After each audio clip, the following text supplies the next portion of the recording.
Merci d'être sur la télévision Labari pour suivre le journal de ce samedi 7 février 2026. Messieurs, dames, bonsoir et bienvenue à tous. Ce jour samedi 7 février 2026 correspond au 19e jour du mois de Chaban du calendrier musulman. Chaban est le dernier mois avant Ramadan, un mois pour les musulmans de se préparer pour bien débuter le mois béni de Ramadan, un mois donc pour les musulmans de se pardonner, comme nous l'explique Oustaz Yacouba Ari. Le mois de Chaban, c'est un mois où le prophète a dit les œuvres sont élevées auprès d'Allah. Et à cette occasion, Allah subhanahu wa ta'ala pardonne à tous ses serviteurs, hormis deux catégories. La première catégorie, c'est ceux qui font l'association avec Allah. D'où la nécessité à mettre à jour notre relation avec le Seigneur. Et la deuxième, c'est ceux qui se sont tournés le dos, deux musulmans qui se sont tournés le dos. Et le prophète dira à 3 reprises, laissez ces deux jusqu'à ce qu'ils se réconcilient. En d'autres termes, c'est un mois où il faut se réconcilier. Donc arranger entre nous et les autres et arranger la relation avec Allah subhanahu wa ta'ala pour que nous puissions en toute sérénité jeûner avec un esprit sans qu'il y ait quelque part un droit de quelqu'un qu'on aura manqué.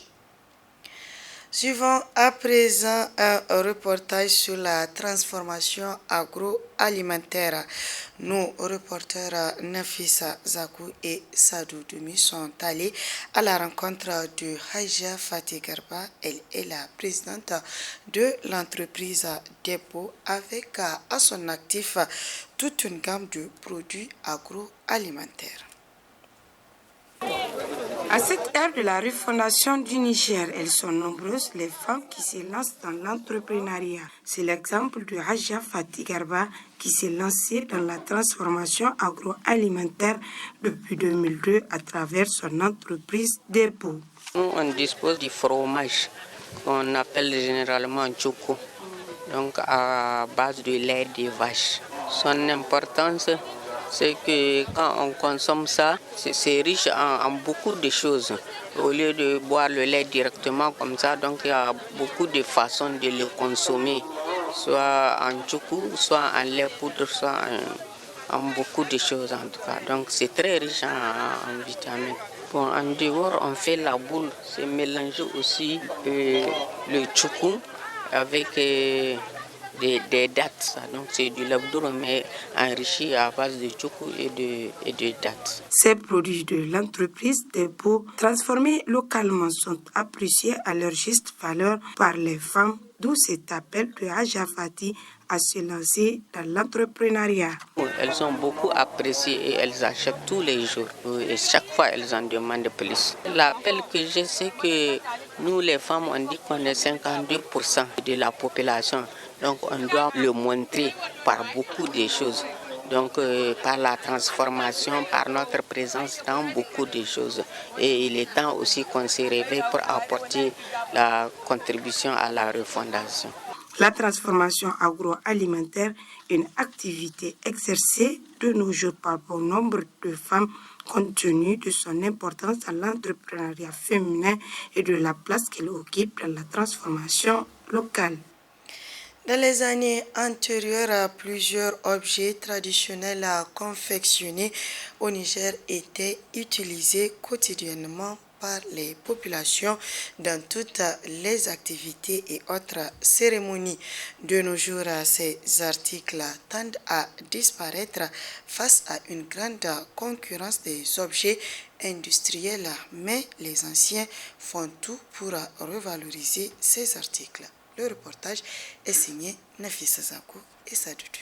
Jadis, des accessoires très prisés au Niger. L'un est utilisé pour servir le repas et l'autre pour la décoration des maisons et la conservation. Les prix de ces accessoires varient selon la qualité.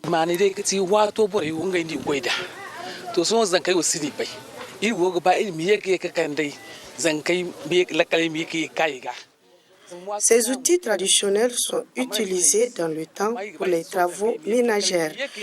Notre objectif est d'amener les jeunes d'aujourd'hui à s'intéresser à ces accessoires compte tenu de leur valeur culturelle. Le prix des tasses varie selon la qualité. On en trouve pour 1 000 francs et 1 500 francs.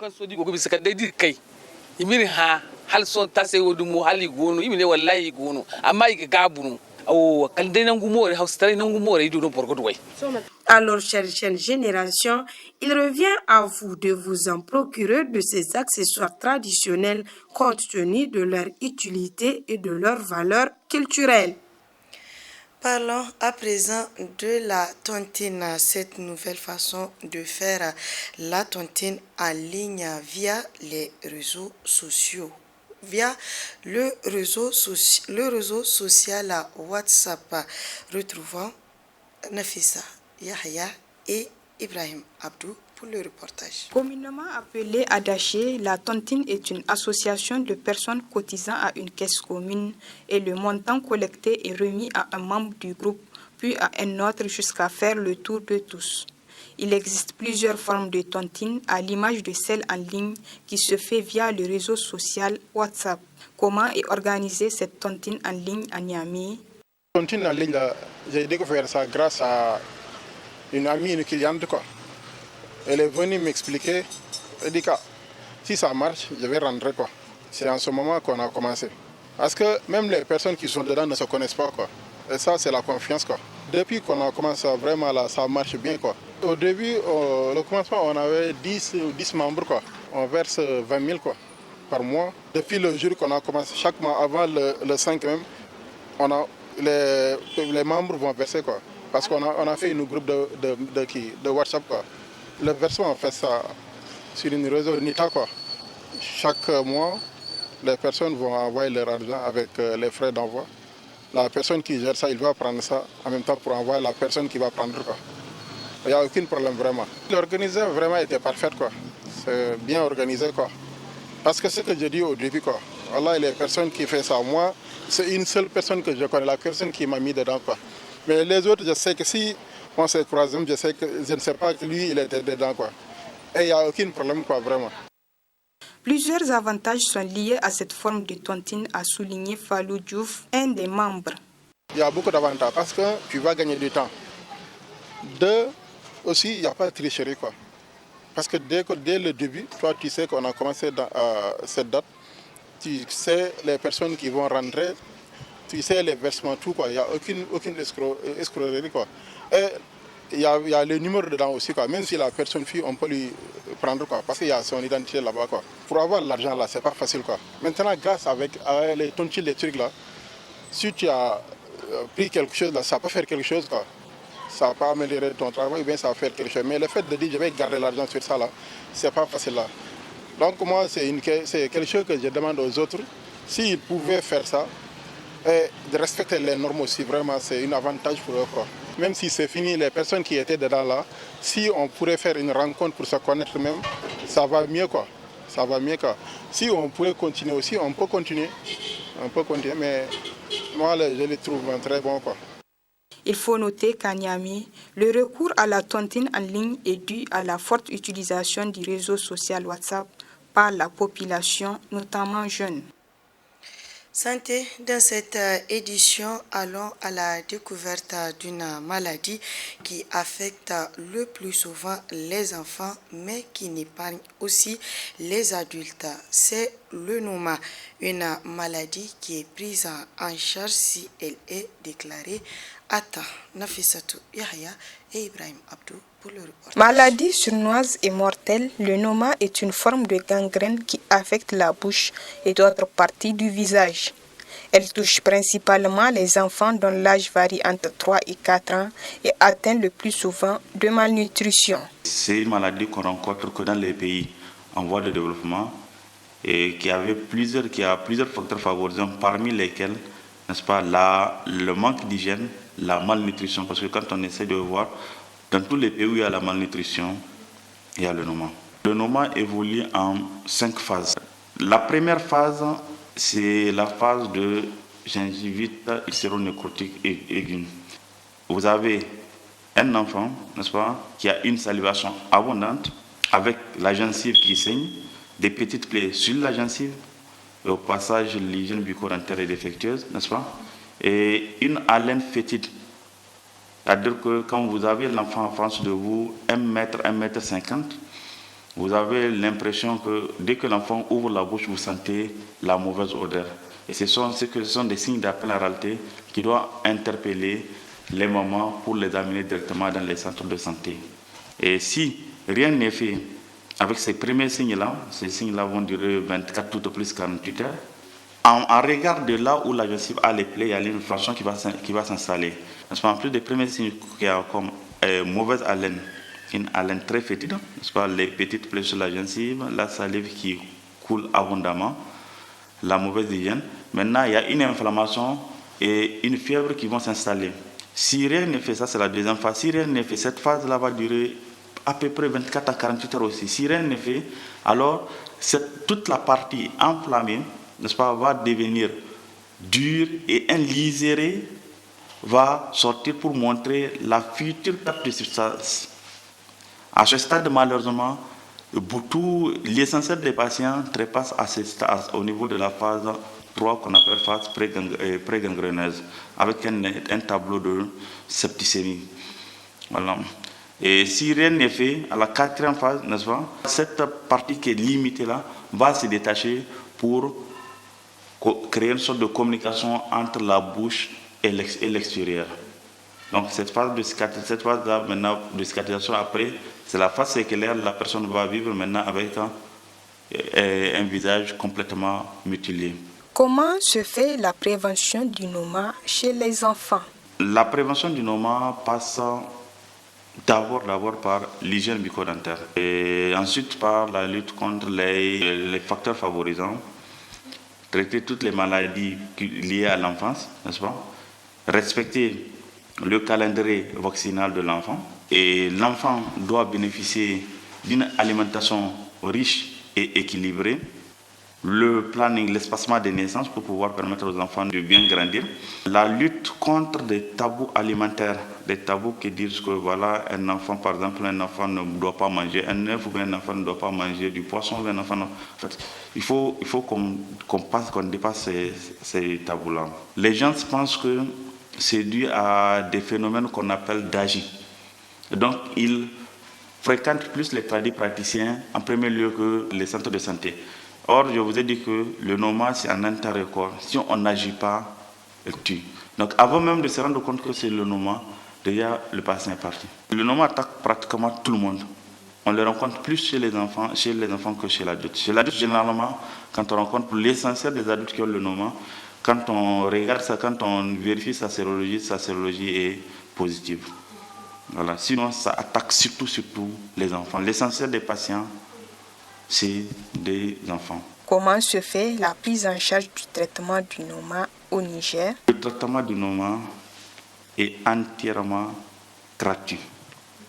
L'État, avec ses partenaires, n'est-ce pas, notamment des ONG, éparpillés un peu partout dans le Niger avec des centres d'accueil pour accueillir ces enfants-là. Et à l'intérieur de ces centres-là, les patients sont nourris et traités. C'est-à-dire tout ce que ça va coûter aux patients et à l'accompagnant sur le temps. Sinon, tout le reste est pris en charge. Mieux, et ces patients, après guérison, n'est-ce pas, beaucoup bénéficient d'un volet qu'ils appellent la réinsertion sociale. Il y a même ce qu'ils appellent la prise en charge psychologique de l'enfant pour amener l'enfant à réintégrer la société. Parce qu'avec des lésions pareilles dans un premier temps, la personne a plutôt tendance à se rétracter de la société. Elle touche principalement les enfants dont l'âge varie entre 3 et 4 ans et atteint le plus souvent de malnutrition. Et pour clore cette édition, allons cette fois-ci à la découverte de la robe des enseignants-chercheurs, la toge, qui est portée à l'occasion des cérémonies ou dans le cadre de travail. Il faut préciser, ces toges diffèrent d'une université à une autre et elles sont des couleurs différentes, mais depuis quelques jours, le ministère de l'Enseignement supérieur a opté pour le système d'une toge harmonisée au Niger. C'est un reportage signé Hassan Saleh Mustafa.